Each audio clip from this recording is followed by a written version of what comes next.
नमस्कार दोस्तों, आप सबका स्वागत है आपके अपने YouTube चैनल नॉलेज विद ऋषि में। दोस्तों, आज हम इस वीडियो में आंखों से संबंधित जो दोष होते हैं, मुख्यतः दो जो एग्जाम में पूछे जाते हैं, एक तो निकट, दूसरा दूरदृष्टि दोष।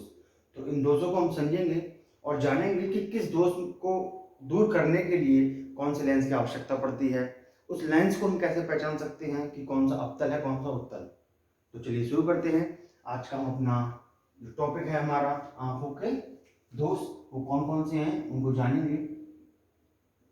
आंखों के दृष्टि दोष, ठीक। आंखों के कौन से दृष्टि दोष हैं? वो दो हैं जो मेनली एग्जाम में पूछे जाते हैं। सबसे पहले आपने नाम सुना होगा निकट दृष्टि दोष। निकट दृष्टि दोष, आप इस नाम से वाकिफ होंगे। दूसरा हमारा दूर दृष्टि दोष। पहला निकट दृष्टि दोष, दूसरा दूर दृष्टि दोष। किसी भी एग्जाम में यदि साइंस पूछा जाता है तो क्वेश्चन इनसे बनता ही बनता है। ये देखने में तो केवल दो बिंदु से लग रहा है, लेकिन जब हम इसको समझ लेंगे तब इनसे जानेंगे कि इससे कौन कौन से क्वेश्चन बनते हैं एग्जाम में। तो चलिए सबसे पहले हम समझते हैं निकट दृष्टि दोष। ये दोष किस प्रकार उत्पन्न होता है? इसमें व्यक्ति को दूर की वस्तु स्पष्ट नहीं दिखाई देती है। क्लियर हुआ? निकट दृष्टि दोष में दोष निकट का है, लेकिन वस्तुओं में दूर की स्पष्ट नहीं दिखाई देती, परंतु निकट की दिखाई देती है। हमने क्या समझा? निकट दृष्टि दोष में व्यक्ति को दूर की वस्तु स्पष्ट दिखाई नहीं देती। दूर से निकट और दिखाई नहीं देती दूर की, लेकिन दिखती कहाँ की है? निकट की। तो यहाँ जो कंफ्यूज करता है कि इसमें क्या होता है, तो यहाँ बस इस चीज से आप ध्यान रखें कि दूर से निकट का, लेकिन दिखाई में दूर का नहीं देता। निकट का दोष है तो निकट का दिखाई देता है, ठीक है। इसको आप इस तरीके से समझेंगे। इसमें और हम क्या समझ सकते हैं? इसमें होता क्या है, इसमें प्रतिबिंब रेटिना के आगे बनता है। इसमें प्रतिबिंब रेटिना पर ना बनकर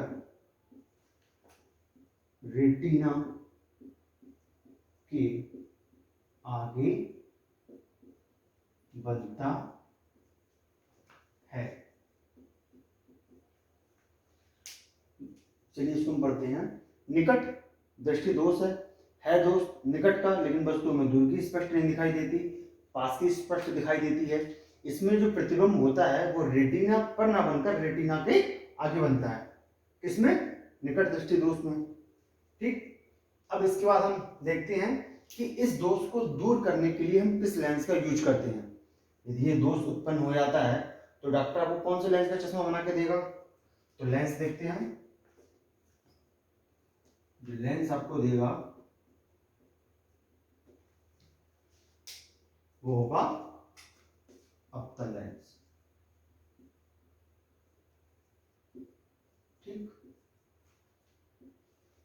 अब हम ये कैसे याद रखें कि इसमें निकट में अवतल आएगा उत्तल आएगा? पहले हम दूरदर्शी दोष को भी समझ लें, फिर इन दोनों में जो कंफ्यूजन होता है कि निकट में अवतल हो जाता है ठीक है, और दूर में भी अवतल कभी क्या हो जाता है, निकट में उत्तल हो जाता है। तो इस समस्या को कैसे समाधान करें वो हम जब ये समझ लेंगे दोनों तब हम आपको बताएंगे।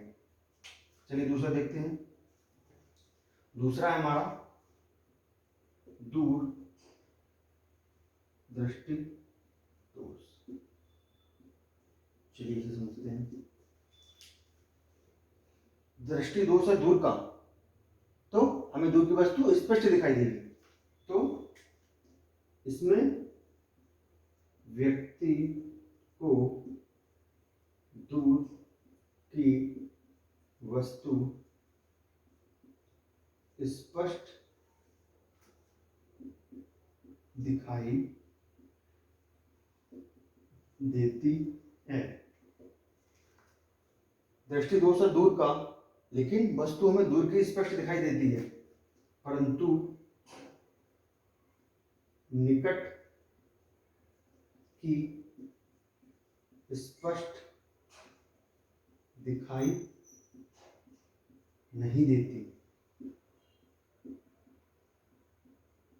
क्लियर हुआ? समझते हैं हम। दूर दृष्टि दोष में दोष है दूर का, वस्तु हमें दूर की स्पष्ट दिखाई देती है, दूर की वस्तु स्पष्ट दिखाई देती है, परंतु परंतु निकट की स्पष्ट नहीं दिखाई देती। यहाँ आपको बस जो अंतर है वो ध्यान रखना है कि हमें इसमें व्यक्ति को दूर की स्पष्ट दिखाई देती है, लेकिन निकट की स्पष्ट नहीं दिखाई देती। ठीक है, यदि ये दोष किसी व्यक्ति में उत्पन्न हो जाता है तो इसको दूर करने के लिए जो डॉक्टर आपको लेंस बताता है वो आपको बताता है उत्तल लेंस। ठीक है, लेकिन इसमें पहले ये तो जाने कि इसमें जो प्रतिबिंब बनता है वो रेटिना पर ना बनकर कहाँ बनता है। तो इसमें प्रतिबिंब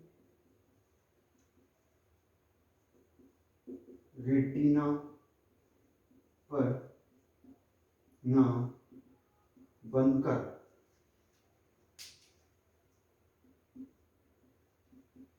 रेटिना के पीछे बनता है। बहुत इंपॉर्टेंट बात जो निकल के आई कि इसमें प्रतिबिंब रेटिना पर ना बनकर रेटिना के पीछे बनता है। किसमें? दूर दृष्टि दोष में। निकट में हमने क्या पढ़ा? इसमें जो प्रतिबिंब होता है वो रेटिना पर ना बनकर रेटिना के आगे बनता है, इसमें रेटिना के पीछे बनता है।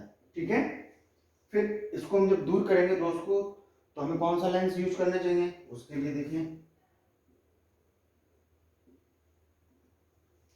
लेंस में यूज करना है, इसमें दूर है तो उत्तर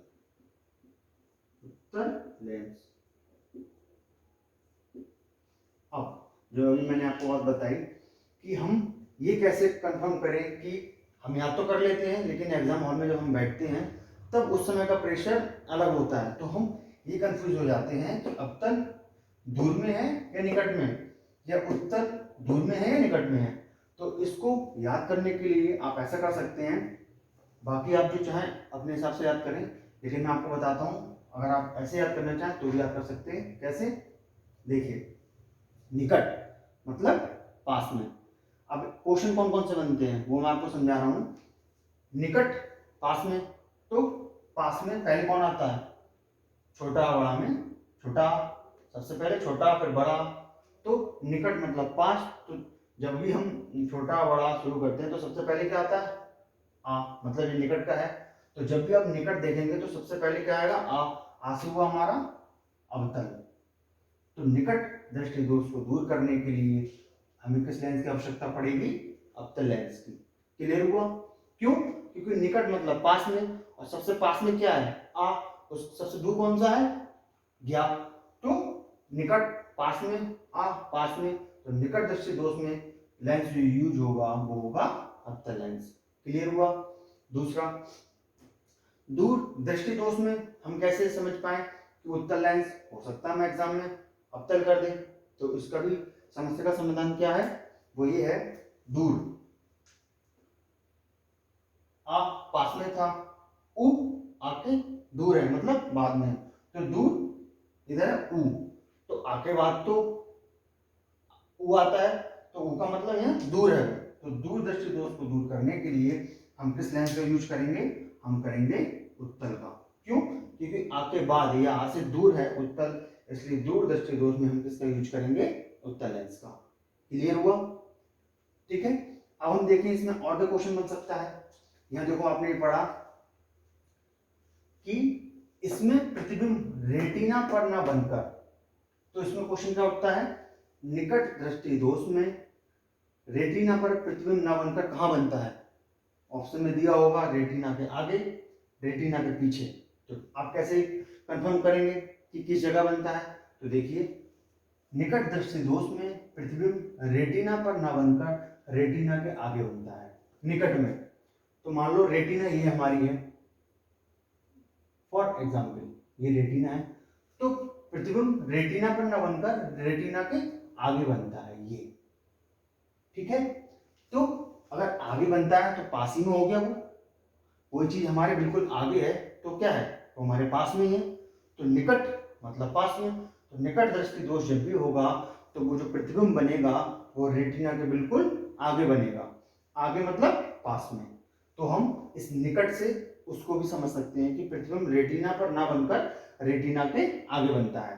ठीक है। जब आगे बनता है इसका मतलब वो पास ही में रेटिना के, तो पास है, तो इसलिए अगर ये चीज दी है कि रेटिना पर प्रतिबिंब रेटिना पर ना बनकर रेटिना के आगे बनता है, तो वो कौन सा दोष होता है?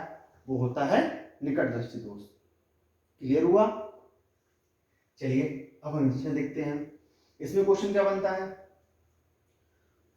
क्वेश्चन आपका बना कि रेटिना के पीछे प्रतिबिंब किस दोष के अंतर्गत बनता है? रेटिना पर प्रतिबिंब जो बनता है पीछे, वो किस दोष के अंतर्गत बनता है? तो आप इसको कैसे याद करेंगे? इसको भी याद कर सकते हैं आप। कैसे? देखिए, दोष हमारा दूर का, ठीक है। प्रतिबिंब बनना है हमारा रेटिना के पीछे, तो मान लीजिए रेटिना है। ठीक है। अब रेटिना जो अगर दूर दृष्टि दोष है तो उसमें प्रतिबिंब रेटिना पर ना बनकर रेटिना के पीछे बनता है। ये बन गया पीछे, ये समझने के लिए केवल। तो जब कोई चीज आपके पीछे छुपी हुई है तो आप दूर दूर तक उसको देख लें, आपको नहीं दिखाई देगी। ठीक है। अगर आपको कोई चीज देखना है और वो आपके पीछे ही है तो आप दूर तक कहीं भी नजर दौड़ा लें, वो आपको नहीं दिखाई देगी।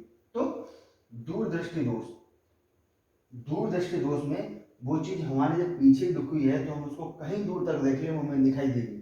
इसका मतलब दूरदृष्टि दोष में जो रेटिना पर प्रतिबिंब ना बनकर रेटिना के पीछे बनता है। ठीक है। जब कोई चीज हमारे पीछे लुकी हुई है तो हम उसको दूर दूर तक नहीं देख सकते। तो इससे आप समझ पाएंगे दूरदृष्टि दोष के अंतर्गत प्रतिबिंब रेटिना पर ना बनकर रेटिना के पीछे बनता है। अगर पीछे बन जाएगा तो हम उसको दूर दूर तक नहीं देख पाएंगे।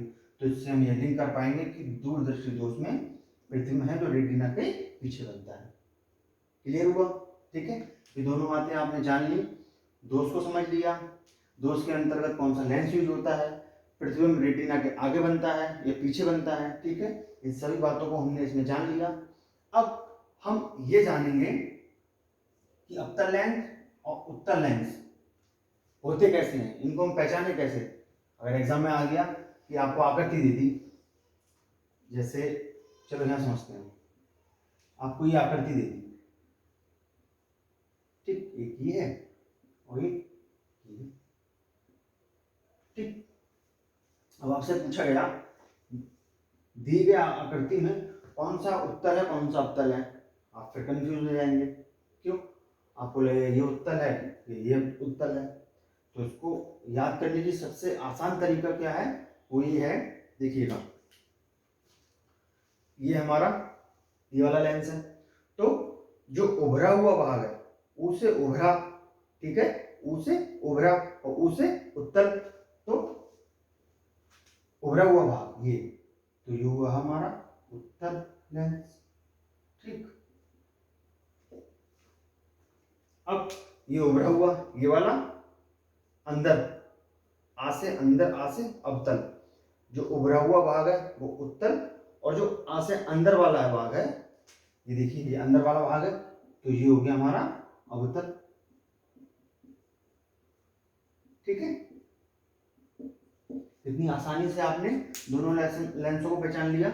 एग्जाम में पूछा जाता है कि उभरी हुई आकृति किस लेंस की है, तो जो उभरा हुआ भाग है वो उत्तल लेंस कहलाता है। ठीक है, और जो अंदर वाला भाग है, ऐसे गहरा भाग है अंदर, तो उसको हम बोलते हैं अवतल।